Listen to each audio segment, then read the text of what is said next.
Thank you very much. Good morning. Good morning. How's everybody doing this morning? Very well. You have a pretty cool space here. This is the first time I've ever been here. It's amazing.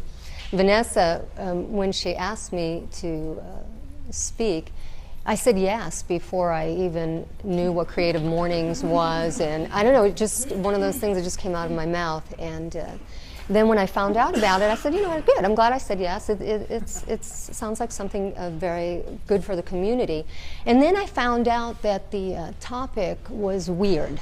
And I was like, weird, okay, all right, I can do this, weird. And then I thought, you know what, I love it. Actually, weird is absolutely perfect for what I do. Because normal hasn't been working in our society. So weird is a really great option. And how I know that normal hasn't been working is, as I was introduced, I have been teaching yoga over 20 years. I'm also a professional life coach. Before that, I was in the health and fitness industry. I started at 17. So I have several decades of watching our society and watching the trends and how things are changing. As a life coach, more and more people are coming to me really stressed out. Psychologists, doctors are saying we're in a very stressful time. Our society is in we're overwhelmed, we're overstimulated, we have so much information coming in, and privately when I'm coaching, stress a lot of times has to do with their jobs and job related. People aren't happy with their jobs, and they're not quite satisfied with what they're doing for a living. And for me, what helped me years ago is I decided to really analyze that question, like, what do you do for a living? When somebody comes up to you and asks you, what do you do for a living? You know, most of us associate it with our job, and the first response is, you know, I'm an accountant, or, you know, whatever you are doing. And so I started to think, if you break down that question, what do I do for a living? Isn't it really, how am I living? How am I spending my life? How am I spending my moments, my thoughts? Like, how am I living? Like, that's really important. So I started to reevaluate, and I decided personally at that time to go into business for myself. And when I say go into business for myself, I mean pay attention to my business. My business is what I do for a living. And so I thought, at the end of my life, what's going to make me a success? You know, at the very end of my life, and I decided that I only have one job. Here I am spending so much time on all these things that stress me out, when really I only have one job, and that's to become more loving, more kind, more compassionate, and more forgiving. Really, that's my only job. So I decided to go into business for myself. I opened my own company, and I filled out an application, and I hired myself. I am my only employee. And my job is to be more loving, more kind, more compassionate, and more forgiving. And every morning I wake up and I go to work. And then everything else I do falls into place like dominoes. I still have to do all the same things, and I still have life challenges. And I certainly do love what I'm doing during the day. I love being a yoga teacher. I love being a life coach. I love having the opportunity to help people with a perceptual shift, the ability to see the same situation differently. I love all that. I still have my life challenges. I still have stress that I have to deal with. However, I deal with it differently because my priority is my job, to be more loving, kind, compassionate, and forgiving. Therefore, my interactions during the day are different. There's a sweetness to my life. There's a sweetness to everything and everybody that I deal with. Then, of course, at the end of the day, being a really good business owner and really good boss, I sit myself down and I have a little evaluation. How did I do? How did I do at my job today? Definitely there are days when I should be fired. No question, I'm human. However, there are other days that I could be given a bonus, I could be given a raise. And the thing is on those days when I think, well, I really didn't handle this situation in the most loving, kind way that I could have. But through that evaluation, I'll ask myself, as though I was speaking to an employee, well, how do you feel that you could handle that differently? If you were given the opportunity to do it over again, what would you do differently? And then I'll take that information into the next day. I've been doing this for many years, and I highly recommend going into business for yourself, focusing on your true job, being loving, kind, compassionate, and forgiving. And so how do we do that? Like, maybe that interests you just a little bit, and I hope it does. How do you do that? Well, like any job that you get good at, you practice, right? Anything that's important to you, you practice so that you can improve your skills. I definitely wanted to talk a little bit this morning about the word practice, because in our society, we think of practice with this association to maybe a sport or piano lessons, or, as a yoga teacher, practicing yoga. So we'll think of these certain things that we do as a practice that we want to get better at. Well, I'd like to offer you this. Anything that you do every day is a practice. Anything that you're doing every day, you're practicing. You brush your teeth every day? Hopefully, yes, okay. And you've been doing it for years, you're probably really good at it by now. But hopefully, you're really good at it by now. But we don't really associate the word practice with brushing our teeth, because it's just something that we take for granted and we do. So what about if someone was really cranky every day for their life? And when they're older, wouldn't they be a master at being cranky? Right? They would have gotten really good at it because they were practicing every day. So it's interesting, sometimes I hear people say, well, that's just the way I am. Well, no, that's just a behavior. That's not the I am. That's not who you are. That's a behavior you've been practicing and you've gotten good at it. Some people say that they're really impatient. Well, if you're practicing that every day, sure, you're going to be great at it. The Dalai Lama practices kindness, practices compassion. He's really good at it. Have you noticed? Have you ever watched the Dalai Lama? Like, it's in his face. He kind of glows when he walks into a room. Was he born like that? I think he was born human. And I think he had an intention to practice compassion and loving kindness. So, if your job is to be loving, kind, compassionate, and forgiving, then you can start to practice some of these qualities. You can start to practice patience.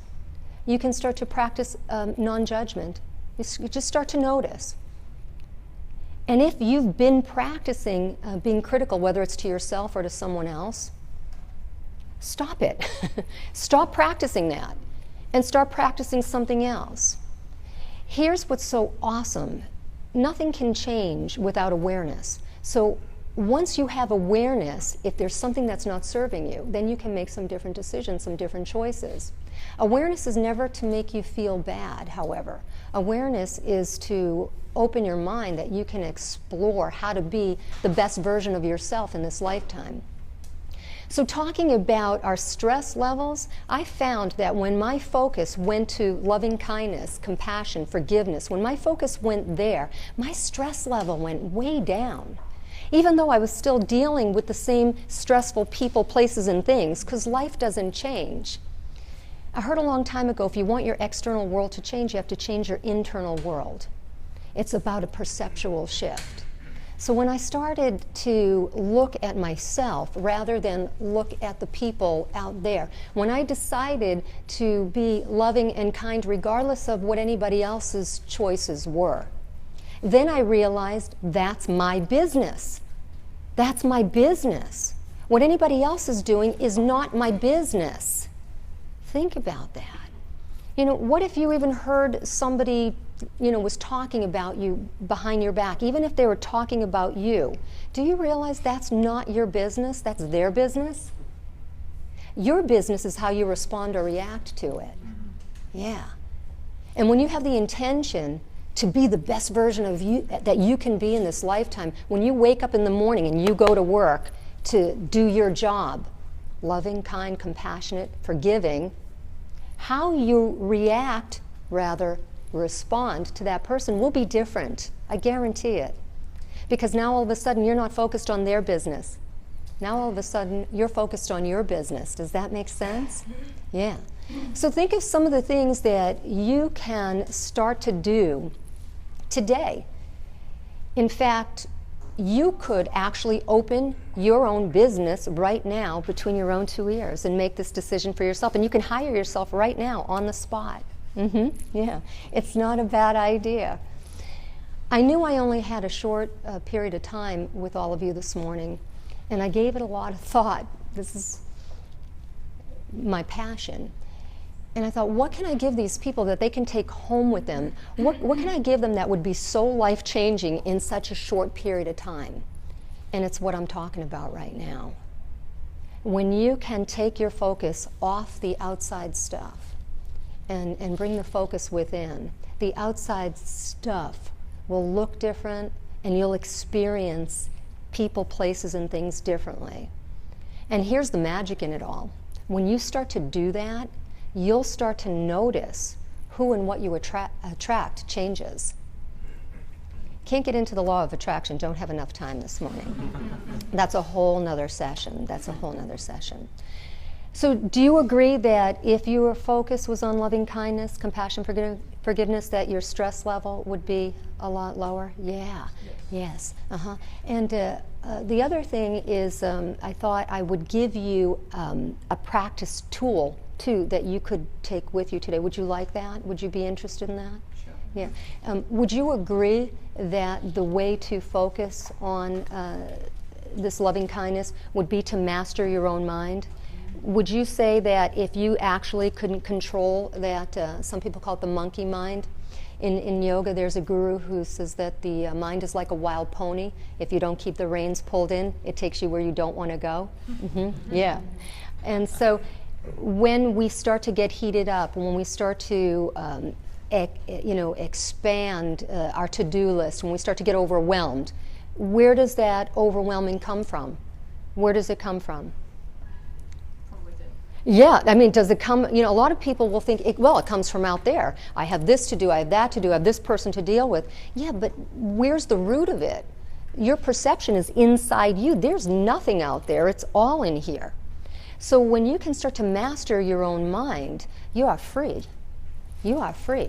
When you start to let your mind go in a direction where you feel overwhelmed, stressed out, or judgmental or critical, all those things that don't feel so good, when you have the mental strength to pull the reins in and to get back on track, then that is a life of inner peace, right? Yeah.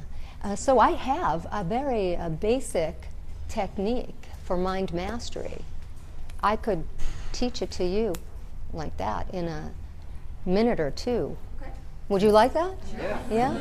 I don't know though. Are we out of time? I'm teasing. I'm teasing. Okay, so this is something that I like to always blend, a little bit of science with anything that I teach. And last year in the New York Times, there was this mind mastery technique that was taught to a bunch of college kids. First, they were tested. They got all their test scores, and they had the results. Then they were taught this mind mastery technique. They had to do it for 10 minutes a day for 2 weeks. Would you agree 10 minutes a day is not a long time? Some of you aren't sure. If you were to get a 10-minute massage, I guarantee it wouldn't be long enough. Yeah, okay? No, 10 minutes is not a long time. It's not a long time. So 10 minutes a day for 2 weeks, and then the kids were tested again. 100% scores, test scores went up. And this was a result after minimal use of this technique. And it was not the exact technique that I'm teaching right now, but very, very similar. Okay, so I'm going to... you ready? I'm going to teach it to you right now.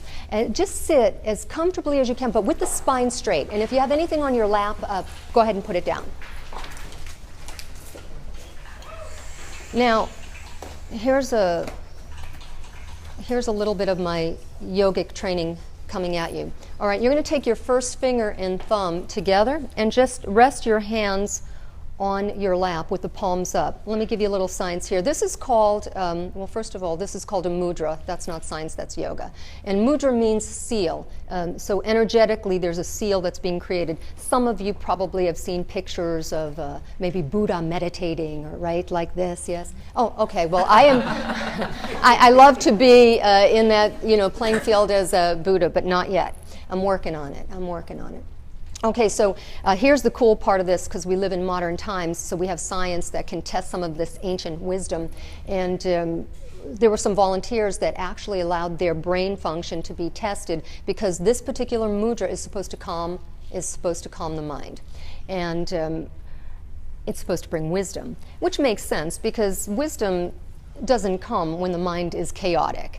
Wisdom comes when the mind is calm and still. Okay, so as soon as you put the first finger and thumb together, sure enough, it showed that the brain calmed. So you can do this, by the way, and you don't even have to sit in meditation. If you're getting a phone call that's irritating you, you can go into this, and it actually helps to calm you.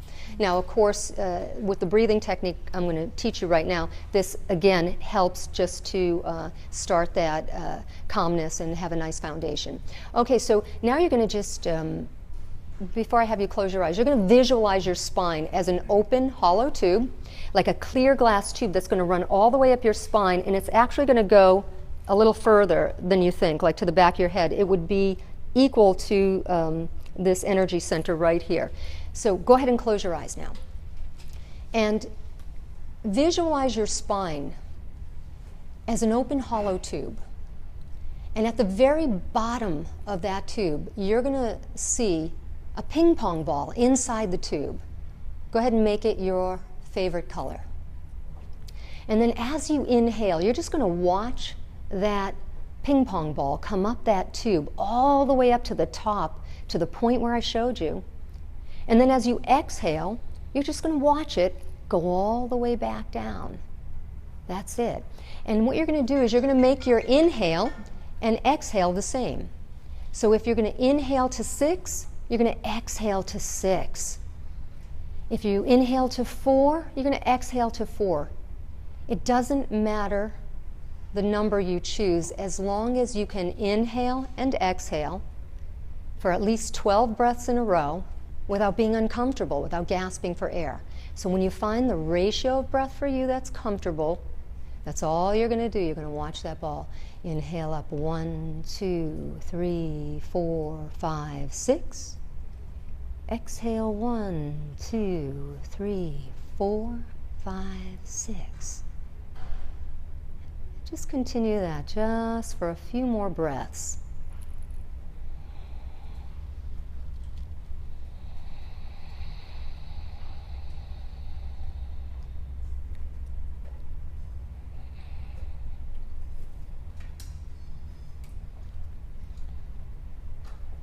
And you can return to regular breathing now and gently open your eyes. So that's the technique. That's it. And not only it's called a mind mastery technique, it's also called a very basic meditation technique. And you put your timer on for 10 minutes every morning. It's recommended the same time every day can be really helpful. So if mornings don't work for you, then maybe it's going to help you sleep before you fall asleep at night. It is recommended to do it sitting up, because a lot of times it's so relaxing we do fall asleep. What's going to happen in the beginning when you first start to use this technique? You're going to watch that ball go up maybe once or twice, and then you're going to think about what you have to do next, or the mind is going to go. Why? Because the mind is addicted to stimulation, and that's what you're dealing with. And this is part of our stress, by the way. So it's just like an addict. When you try to calm the mind, or if we want to use the term, the mind is like a wild pony, when you get ready to tame that wild pony, think of a wild pony that you're ready to tame. First thing it's going to try to do is buck you off, right? It does not want to be tamed. Your mind does not want to be tamed. So it's going to keep going. That's okay. Notice the thoughts. Notice how your mind goes all over the place. And then as soon as you're aware that you drifted, go, oh, back to the breath. And then you watch that ball up and down, maybe another second or two, bam, it happens again. That's okay. That's part of the practice. That's part of the discipline. It's extremely powerful. If this is all you get from my talk this morning, it's life-changing. I promise you that. And there's proof. There's proof when you go to do it. You won't want to. You will make up every excuse why not to sit and breathe for 10 minutes. What's up with that? Why would we be so resistant to sitting still for 10 minutes and breathing? Because the mind is addicted to stimulation, and the mind does not want to be mastered. When you can master your mind, when you can sit for 10 minutes, then you get a grip. You get a grip. And then you increase it. You increase it. When I was doing training with a teacher, it was 30 minutes in the morning and 30 minutes at night, every single day. And for the first few months, I sat 30 minutes in the morning, 30 minutes at night, and all I did was watch my mind all over the place. I was so antsy. I hated it. And then nothing was happening the first few weeks, so I was quick to say, well, this isn't working. This is certainly not working. However, I was in one of those amazing times in my life that I was suffering. And you know, when you suffer enough, you'll try anything. I suffered enough that I'm going to try this weird meditation technique. And it took weeks and weeks and weeks and weeks, and still nothing. It wasn't getting easier. My mind was still all over the place. I didn't notice anything while I was in this so-called meditation. I didn't levitate. I didn't hear the voice of God. I didn't see angels. I had no proof that it was doing anything for my life other than when I wasn't meditating, I noticed I was different. I noticed I was changing. I noticed that I was calmer, and through being calm, I was seeing people, places, and things differently. And I was more receptive to being loving, kind, compassionate, and forgiving. It was like clearing away the garbage. So the technique that I've just shared with you, I'm going to call it a human garbage disposal. And I invite you to turn it on every day, because there's a lot of garbage coming in. And I'd like to just take a few moments now and open up for any questions. Does anybody have any questions? Yeah. Yes. So I'm a life coach. Yes. I did my training back in Europe, and for me it's very difficult to, how did you start? How did you start, you know, back then maybe, but how did you start? What were your first steps, and what can you recommend? Yes, you know, it's interesting when you ask me that, because I was a life coach before life coaching was popular or a thing, so I kind of was just grandfathered into this now trendy thing called life coaching. And I like to say I didn't go after it, it went after me. Okay. And yes, so it was really through my own personal growth, through my own experiences, through my own trainings. I was doing all these trainings earlier on. I didn't get into the why I was suffering, and that was actually my motivation. I started in health and fitness when I was 17, and I was blessed to be introduced to some amazing coaches, speakers, teachers that changed the course of my life. I said when I was 17 I was going to spend the rest of my life paying it forward, and that's really all I'm doing, is paying it forward. So they inspired me to look within, and to recognize the power of mind, and I found that fascinating. I found it fascinating, and I was a personal trainer, and I started my training for what we call life coaching now back then. And then it wasn't until I was 32 that I found yoga, which put the life coaching and physical fitness together as a marriage. And then I developed these retreats that I do, which actually bring the life coaching and yoga together for a transformational week. Why I even pursued yoga was my mom died when I was 30, and she was like one of the loves of my life, not just my mom, she was my best friend. And I went into a deep depression. And anything I had learned, all the life coaching, all that I had learned, all the mind skills, went out the window. Nothing worked. I was so sad, and my whole world fell apart. And then somebody said, you know, yoga is supposed to be good for depression. And I was like, what's yoga? And so I took my first class, and I hated it. I hated it, and I thought everybody was weird. See, weird is good. But I thought, how is this going to help my depression? Like, nothing made sense. However, I was desperate enough that I tried it, and somebody told me, thank God, an angel said, look, even if you hate your first class, give it 10 classes. If you still hate it at the end of 10 classes, don't come back. And so I said, fair enough. And so I took the 10 classes, and that was actually about 24 years ago. And so it wasn't long before I became a yoga teacher, because part of the paying it forward was now I found this tool that brought the mind stuff, the physical stuff, it brought it all together, and this is what I needed to share. So it's all about the mindset. It's all about the mindset, yeah. And yes?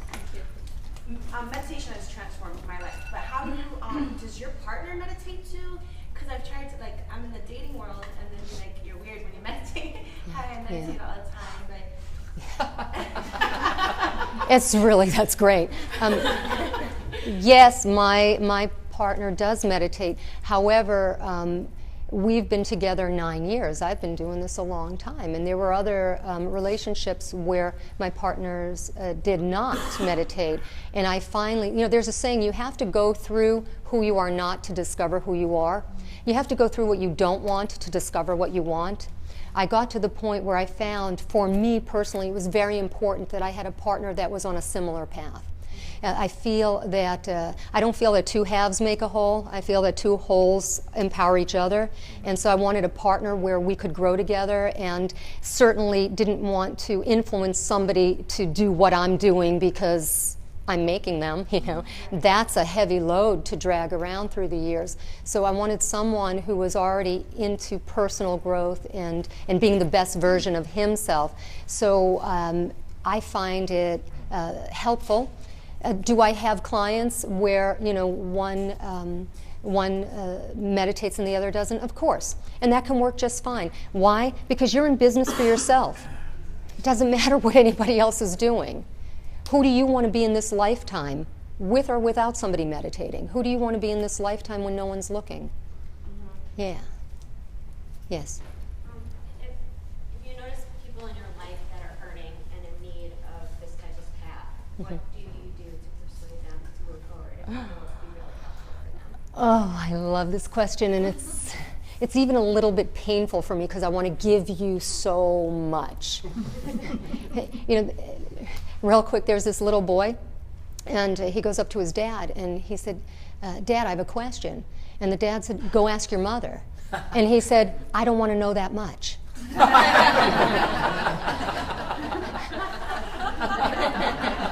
Okay, so how can I sum this up really quick? I was taught many years ago that whenever you have a question about life, you go to nature. All your answers are in nature. So for this one, I'm going to go to the butterfly, all right? Butterfly walks along, the caterpillar's walking along. Life is okay, no problem. But hey, changes in the air. So next thing you know, it finds itself in the chrysalis, right? What actually happens to that caterpillar in the chrysalis is it turns to mush, liquid. Imagine if you were that caterpillar, and maybe you have had times like that where you are mush. This time in your life, you are liquid. You think, the caterpillar's probably thinking, what a fine mess I got myself into. Like, I should have just left well enough alone as the caterpillar. But it doesn't realize that it had to be dissolved in order to reinvent itself, in order to recreate itself. So it's growing wings. How cool is that? But it's not over yet. When it's time to get out, it's not easy for the butterfly to get out. And this is nature. It struggles. So let's say you had compassion. You see this butterfly struggling to get out of the cocoon. So you take a little tiny knife and you just help it because you're so kind and so compassionate. You make it easier for the butterfly to get out. Do you know what happens? Gets out. It dies. It never flies because it's the struggle that actually strengthens the butterfly's wings so it can fly. This has been so helpful for me in my life because whenever times get really hard, I think, oh boy, I must be growing some new wings. I guess it's time for me to fly higher. But also as a mom, like for my children, it's been great because as a parent, you really want to just take all the struggle away from your kids when that actually destroys them. But it's the same for our loved ones. It's so hard to watch anyone we love struggle. But that's looking at it through the eyes of the human. You know, we're spiritual beings having a human experience. And when you can look at the same situation through the eyes of spirit, you'll see that everything is a lesson and everything is an opportunity for growth. And this struggle just might be exactly what that person needs to change their whole life. Hey, if I didn't reach that point where I was suffering, there is no way in hell, 30 minutes in the morning, 30 minutes at night, I would have been like this in my office. No way I would have continued with weird yoga. I had reached a point where something had to work because nothing else was. Does that help?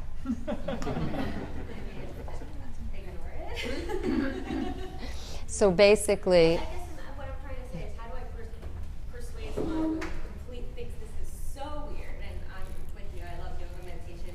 You can't. How do I bring them? You can't. Help? You can't. You can't. Where each and every one of us is on our own journey. And also, then you would be assuming that you know what's best for this person. And what if it isn't? What if their life path, they're doing exactly what they're supposed to be doing for whatever they need to learn in this lifetime? Yeah. That's a great question. Thank you. I'm curious about your retreats, the 1 week retreats. Yes. How do people get out of them? I mean, it's only 1 week, right? Yes. Okay, because I just returned from Thailand like a week ago. Yeah. It was an artistic meditation retreat. It was 2 weeks in the mountains. Beautiful. Yeah. Far away. It was Yes. amazing. Yes. Disconnected from everything, no cell phones, no internet. Yes. It was Beautiful. But the funny thing is that the first week was crazy because the first 3-4 days, everybody was collapsing. Everyone. People developed diarrhea, vomiting. That doesn't happen on my retreat. People were saying, "I'm gonna get out of here. What am I doing in this place?" It was really nasty. But we had 4 Buddhist monks handling the whole thing, and everything worked fine. Because in the end, it was a meditation. We were doing like 6 hours of meditation every day. Yes. It was Yes, really intense. fun. Yeah. Watch people, Yeah. with that kind of reaction. It was Yeah. weird. Eventually, everybody got out of that. Sure. It was like your ghost, the monkeys in the mind, playing with you until everybody, settled down with the assistant, with the monks. And it was a meditation and creativity work. Everybody developed. Yeah, this retreat that I teach is 6 days. It's actually in a luxury resort. 5-star, Red Rocks, Sedona, Arizona. Yeah. And what it is, it's really an introduction to meditation and to yoga. It's really a healthy vacation. And there is group life coaching at night so that when people leave, they have tools that they can start to implement in their modern life, in their modern life. So it's kind of like practical wisdom.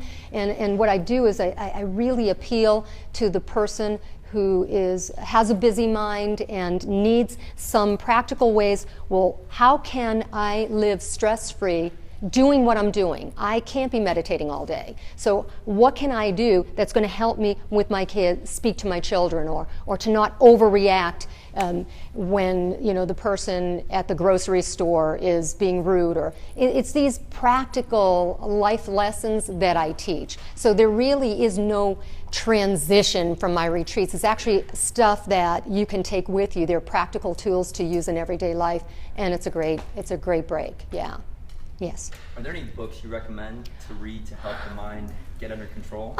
Are there any books I recommend? Yes. And if you go on my website, if you go on the life coaching page, scroll down, I picked about 60 of some of my favorite books, and there's a recommended reading list. I love to read. Yeah. Yeah. So it's there for all of you to look at some of the recommended reading lists. Anybody else? Yes. Before you defined yourself as a life coach, what age did you start, first of all, and were you counseling people close to you, just giving them advice before you began to monetize it as a practice? Yes. I have, there's 5 siblings in my family. I'm the youngest. the joke in the family is that I never had a childhood, that I was, at 7, I was a 40-year-old midget. And, you know, I just came into this world with some things that were unexplainable, and my family would get entertainment with this, okay? And they would ask me, when I was like seriously like between 5 and 7, they would ask me like life questions, and I would answer them, and they would be like, how does she know this? And I don't know how I knew back then.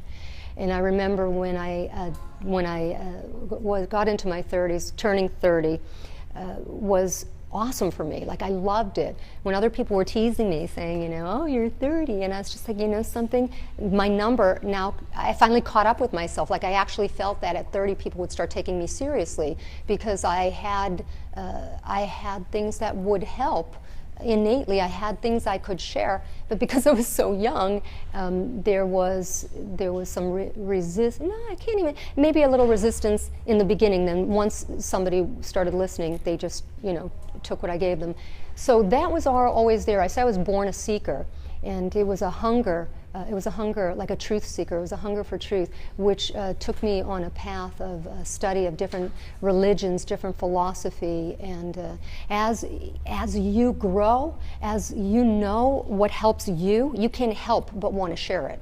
I mean, that's serious stuff. We go to a great restaurant, we can't wait to tell everybody. Imagine having something that changes your life, changes the way you think. You have to shout it. You can't stop it. I mean, you know, of course there's always choice, but I kind of say, like, for the women who have given birth, like, there's a point, like, you're in labor pain, you're having labor pains, you don't want to deliver. You don't, but you have no choice. Like, it's, the baby's got to be born.